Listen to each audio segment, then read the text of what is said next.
Hi, welcome back to the Mystery Device series. Today I have a real special device for you. What do you suppose this device does? Take a look at how it works here.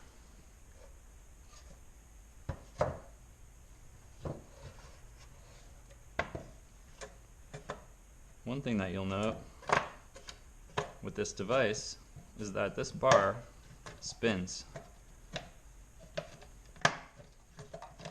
Doesn't exactly spin very freely, does it? But it does spin.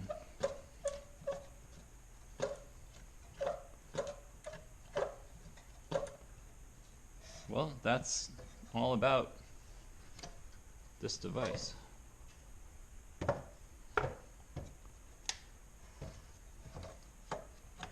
You'll see that the wheels on this device seem to have a direction on them. And you'll note that the shaft protrudes on one end.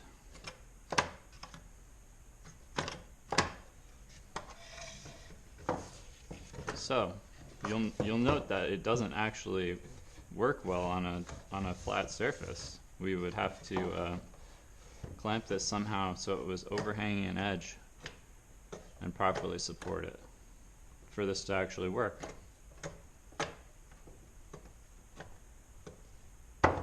So does it work? What do you think it does?